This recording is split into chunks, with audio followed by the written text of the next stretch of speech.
enough about me. We're here to talk about your Yeah. comic and your Kickstarter, um, Terror Rat, which is going live here soon on Kickstarter. Talk to us about like the comic and what the inspiration was for this comic. Okay, the comic is basically, I would have to just go ahead and say it's a couple of things. It's been a lifelong dream of mine to get through an entire story worth of material for a comic. Throughout the 30 plus years of my artistic career, or even at the beginning of it, before it all happened for me, I would do 5 pages here, 5 pages there of my own stuff. And then prior to that, um, submissions back in the early 90s, excuse me. And nothing really happened with that. So my career kind of just went into illustration because I was told, kind of took it to heart. I don't think it was any kind of malintent. It was just, hey, you're more of an illustrator. Sequential art's different. Mhm. So I don't know. I kept that in the back of my head for a long time. I always loved comics, and so this comic came about because basically therapy. I had a uninvited guest in my home. A rat somehow got into my house. When I finally got rid of it and found out that it was an infestation, fortunately, um, my girlfriend suggested, that'd be a good kind of slice of life comic. You should do a comic about that. You chasing this rat around your house, and it's like, I don't know about that, but make a good character. So Yeah. that's how Terror Rat came about, and then the kind of social commentary part of it, and is maybe my reaction to my surroundings around me in this new part of town. I'm kind of the outskirts of my town, and it just, I knew it was there, but it's so present here. It's satire. It's my therapy. It's how I got through it. I had some experiences here that were really unpleasant and negative. So Mhm. my way of handling it, just to, um, again, just to offer myself some kind of peacefulness inside and get some feelings out. Uh, Yeah. I did the comic, so it accomplished a few different things, and I'm really happy with it. Um, it's a accumulation of just all kinds of things that I guess brought me to this point artistically. All the things I grew up with, loved, um, you know, and don't like. So, um, yeah, that's, hope that wasn't too wordy or long, but that's it in a nutshell. No, that's perfect, man. I mean, I think the best comics definitely come from um it was like osmosis, where they just kind of come off these random ideas that you wouldn't even think would make a good comic, and then they just end up becoming a story. Like one of my comics that I made was originally going to be a bootleg comic about the character Sleepwalker. He was kind of popular in the 90s, Yeah, I remember that and I book. was thinking about doing like a bootleg of his character, and then the story from that evolved into a horror comic I ended up making early last year or into the last year. And just like those types of things, just they just come out of nowhere. The best ideas or your favorite ideas just come out of nowhere, where I feel like when you have like this intent to do stuff, at times it can kind of hinder you. Whenever you're Yeah. just kind of free flowing, having fun, it kind of it is like the best. Like I always say that one of my comics that I did was a like a Spider-Man bootleg comic, and that one, I didn't plot out anything or write anything. I just was like, all right, I'm gonna make this basic plot, and I'm just gonna draw a bunch of characters fighting. And then every time I look at that comic, even if though it's not like my best artwork, it is the most fun that I had making a comic. And so I think that is it shows. Even when I was reading this the other night when you sent it to me, and I was like, man, this is super dope. I loved, like, the like you said, like the comedy aspect of it, how goofy these characterizations of these people that you have in here. And I think it played well with what you were going for in the theme. Like it wasn't too serious or overhanded, but it also was, you know, super fun. And I could tell you were just having fun with these pages, and your artwork is just phenomenal, dude. Like, Dude, thank you, man. yeah, this it's amazing. Like you're a really really talented. So how did you get like involved with Lethal Comics, and how did you get them to help you push this comic and put it on Kickstarter? Man, thanks for those kind words, because I've always been super intimidated by the comics art form and medium. I struggle with panel to panel um, continuity and storytelling. It's such a challenge for me. But anyway, how I got hooked up with the Lethal people, Lethal Comics, I actually know, I already knew Andy Bellinger. I met him 10 years ago at a Comic Con that I was at. And we were familiar with each other's work. I think he was one of the first people I followed on Instagram like 10 years ago. But there was just a mutual admiration for the work. And so we didn't really keep in touch, but there was a brief hello and like your work. And I hadn't really talked to him too much since. And then I saw recently, back in August or September, I saw a friend of mine who's also from Canada, Ben Mara. I don't know if you're familiar with the cartoonist Ben Mara, but he was on Andy's YouTube channel. I didn't know Andy had a YouTube channel, so I watched all of them and enjoyed them. And so I reached out to Andy and said, "Hey, a long time, man. I just wanted to give you props on the new channel." And I saw my friend Ben Mara. I didn't know you guys knew each other.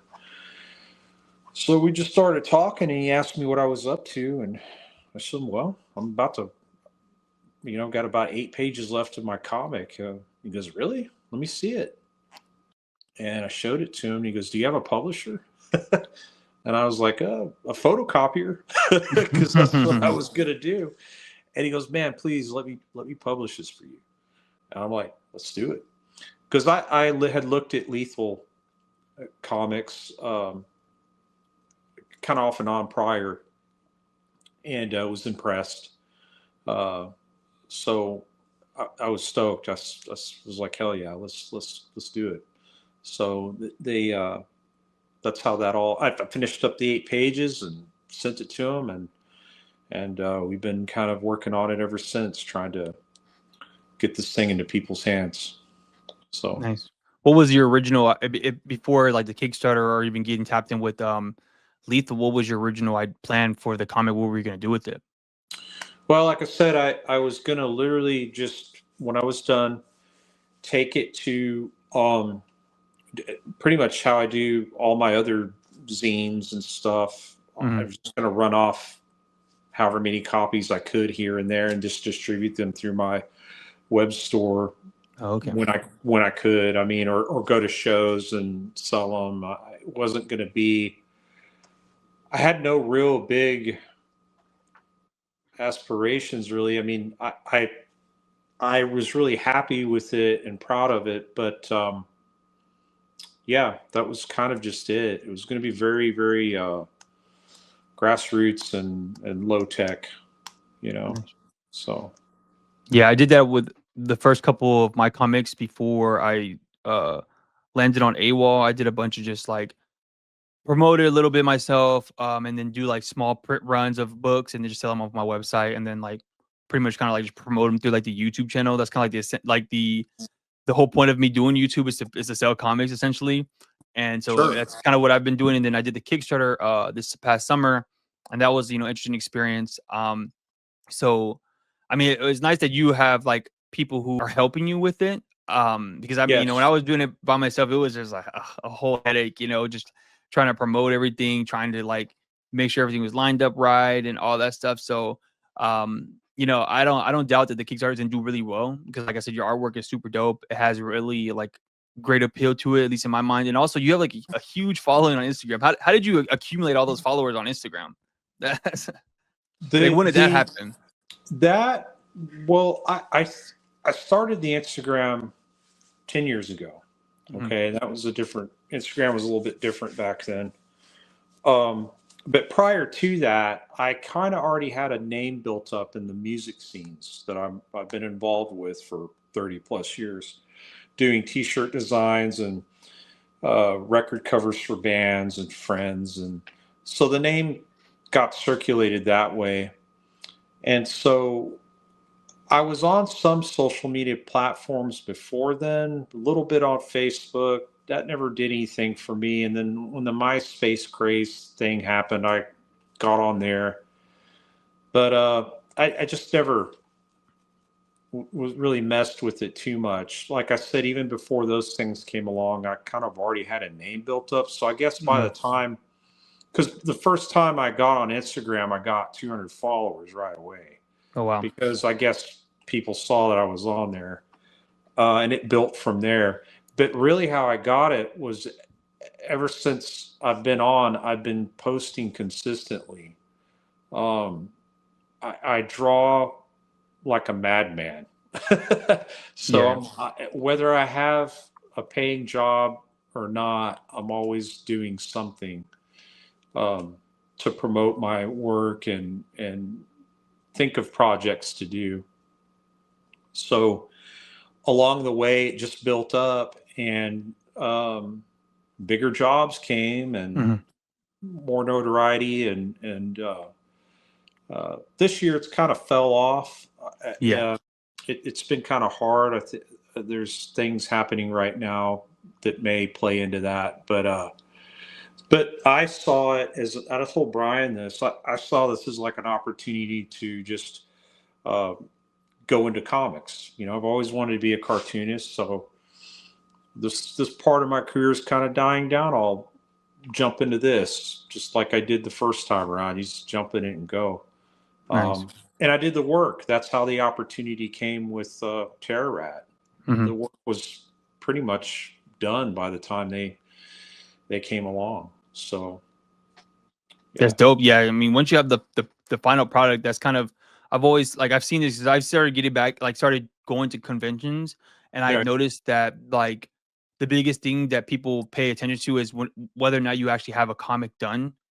And like it's one thing to go and show like promotional art or give people a business card or stuff like that, but the best business card you can have is actual comic to give to people. ah, And dude, every time, like when I was going to shows these last couple years, I would always either have like an ash can version of the comic that I'm working on or actual comic, the copies of the comics that I had, and I would just give them out to people and stuff. And I always have like my contacts on there where it'd be like a QR code or you know um the like the ads to like all my social media and stuff like that. So that definitely probably helped a lot.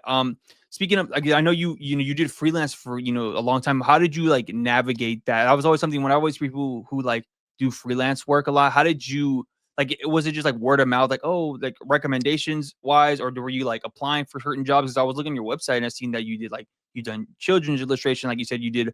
Where you worked for bands. I even saw you did some stuff for Meat Cannon, who's like a huge YouTuber. How I did did. you like navigate between these spaces and get from like job to job to maintain yourself like financially as an artist? Again, it was through constant work and posting it.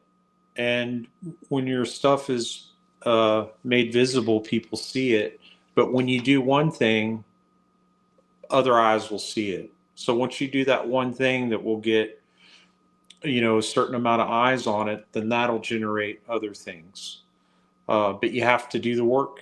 You just have to produce whether you're making money or not. Um, and that's what I did. Certain things happened with, like with the children's book, for example, that was work from a small kind of design firm that I was doing work with, like right while I was in high school, actually, and they kind of kept me going with jobs and stuff off and on, but that was separate from the work that I was doing on Instagram. So the stuff on Instagram I tailored purposely for things that I want to be known for. So whatever that is, you do that work and put it out there, and Yeah. that brings you the jobs that that you're interested in. I know that sounds like it makes it basic and easy. It's not easy. I'm just saying that as an obsessive, uh, you know, drawer, I think that that's what brought the work in. Yeah. Yeah. That makes sense though, because I mean, even I had like one of my first experiences doing that. Like the YouTube thing, going back to this is like the thing that's really been working for me creatively outside of like the comic stuff. This last video I posted about image comics, I got a commission off of it because I posted like clips of me drawing in the video. So now that has my brain thinking like, oh, maybe I should do that a little bit more. Maybe I should post more, just B-roll of me just drawing. And that's just something that kind of, like you said, you just kind of put yourself out there, and then if people like your stuff, they'll hit you up. I mean, that's kind of like was like one of the original intents of social media, especially nowadays, where social media kind of went from this, keeping in contact with your family and friends to more like people brand themselves and market themselves as something, to put out to the world where people can reach out to them. And it's supposed to be a direct line. It's not really like that no more, where it's kind of hard to kind of feed It's through all the hard. messages and stuff now. But even with that, it is something. It becomes a thing. And even when I look at your artwork, you do have a certain style with that. You use a lot of heavy blacks, a lot of cryptic, gothic imagery, Satanist imagery, and stuff like that. So how did you like land on that style? I know you say you came from like the metal background, underground, rock bands and stuff like that. How did you Right. land into that style? And then how did you get comfortable with like using so many blacks and stuff like that? How did you get to that point? Oh yeah. Different places. The imagery, like you said, kind of comes from my metal background, but also too, I was raised in a really fundamentalist Christian, real hardcore Christian background, and I always had a resistance uh, towards that stuff. I always felt oppressed. Mhm. So seeing that imagery even early on wasn't scary to me. It was like trying to think like a almost like a battle flag for me, Mhm. and I represent, and it was almost like a banner of freedom for just anybody. So I kind of took that imagery to and put it into my own work, and did it my own way. And then, of course, a lot of the bands that I enjoyed growing up had that imagery, whether it be for shock value or for whatever. But ultimately, it's just aesthetically pleasing to me, and I think it goes well with my style. The heavy blacks come from things that I was already looking at. Mhm. Old artwork, like old etchings, and all the way up to like comics.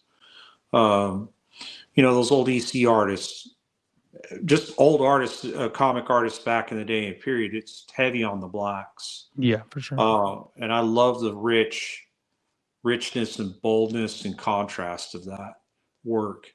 So I always wanted to incorporate that, into my work. So that's where those things come from, I think. Yeah. At what point, what did you get comfortable with that? Because even sometimes with my work, I'm always like, I don't want to put too much black, but I don't want to leave it less. I always like have this conflict with myself when I'm producing like pieces and stuff like that. When did you get comfortable with that style? And even with the etching that you do on like your pages on like Terror Rap, for example, you do a lot of like really fine details, a lot of etching. And when did you start getting comfortable with that style? Uh, I guess the more I did it, the more comfortable I got with it. Early on, it wasn't present. Even the Mhm. blacks, I would try. That is a thing. You got to balance it out. Some pieces don't need it. Some Yeah. panels don't need it. It depends on what you're trying to do. But yeah, I guess to answer your question, I mean, it seems with every piece I get more comfortable with it. It's always a challenge. It never really comes easy.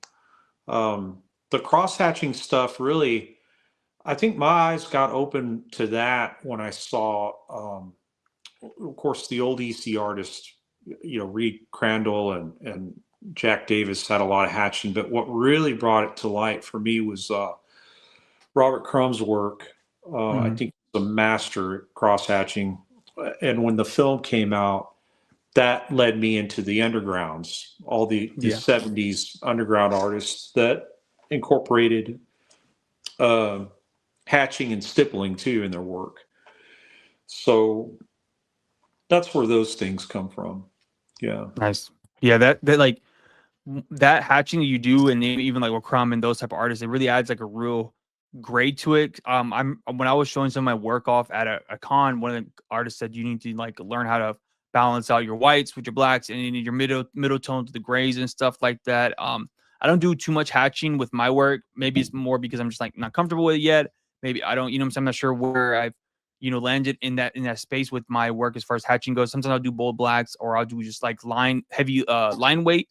But Right. when I see your work, it definitely does give me that like underground feel, because a lot of those underground comics do have a lot of the hatching, the stippling, the Yeah. real fine cross hatching to where it does become its own tone. Whereas like sometimes when I want a gray tone, usually I use like digital gray tones or like zipper tones. I have Yeah. physical zipper tones. So sometimes I'll put that in there depending if I have time, because digital physical zipper tones take is a mission to add all that stuff on there. They do. Yeah. Yeah. So, I know you're older than me. You've seen a lot of the progression of like the comic space and stuff. So, how have you been like kept up with a lot of the comics like to modern, or do you stick with a lot of the classes that you kind of came up with? How have you kind of navigated that space of like the comics and stuff? That's a good question. I would say it's been off and on as Mhm. far as mainstream modern stuff is concerned. Every once in a while, something will catch my eye and I'll give it a chance. But honestly, when digital coloring came into play and the paper changed, I kind of dropped out. Mhm. And the art styles changed a lot. So I lost interest because the first thing is the art. Stories, good, yeah, fine. You need a good story, obviously, but if the story isn't interesting to me or sucks or whatever, if it has good artwork and storytelling and things that I can learn from it, it's still a good comic because I'm art first. Yeah. So when those things started changing, that's around the time I would say 93, 94-ish, and I started getting into the undergrounds and heavy metal magazine. So when so what was coming onto the stands, I didn't pay too much attention to. My peers that are my age that stuck with cartooning and had careers got into things like Daniel Clowes and I did notice Charles Burns, but I didn't pick up those books. A lot of the black and white indies of the 90s, Mhm. uh, I didn't really. It had to be a certain way with me visually. The very uh, brutal fantasy and sci-fi real, if it wasn't monsters or horror or something like that, I just was very narrow-minded. My mind's opening up a little bit more in recent years, but you know so yeah, that's pretty much how that was to this day. Like, I'll give something a chance now if it grabs me, and regardless of how it's produced or what it's printed on. Um, but it will still bug me if the pages are too shiny and the digital colors too plasticky. I Mhm. just can't.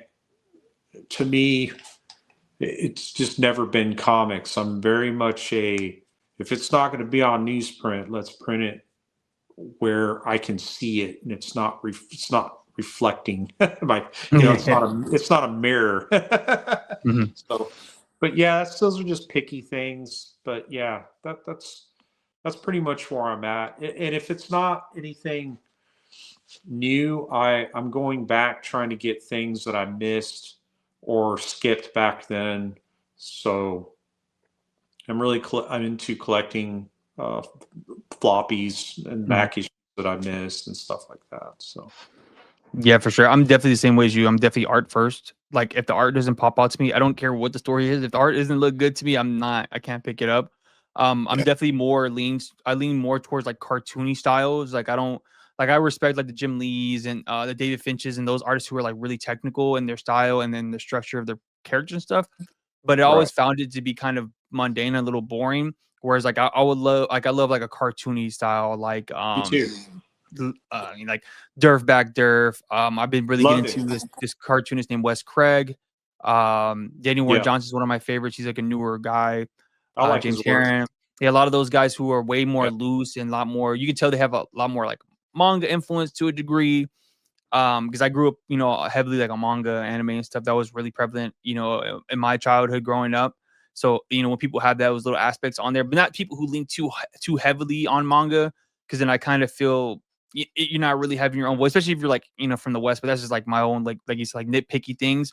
I As agree. far as paper and stuff goes, I never really like all the stuff that was already produced when I was coming up, or I was already there was no really that much newsprint. So newsprint is kind of like a rarity for me in my Right. things that I go and pick up. But Right. with that being said, like what keeps you motivated creatively? Like if you're not reading comics, what are other things outside of comics that keep you motivated to continue to make the art that you do and outside of like the monetary reasons, obviously, but what are some things that keep you motivated creatively to keep going? Well, I think nowadays, if it's not comics, I love to make my own publications, my own zines. I love the tactile, hands-on uh, uh, component to making those things. I mean, all the way from laying out by hand and cut and pasting my own work down to logos, text, images, and arranging them on the page and then photocopying them. I love that process. It's the hard way to do it, but Mhm. I enjoy it. Um, so it's not really about being efficient. It's about that feeling of just starting it all with my hands from the beginning. And then, when I press that copy button and it comes out and I hand staple them and symbol them and glue things and there it is. It's my own book in my hands that I don't have to wait for specs or an editor or whatever. Um, so I enjoy zine making a lot. That motivates me.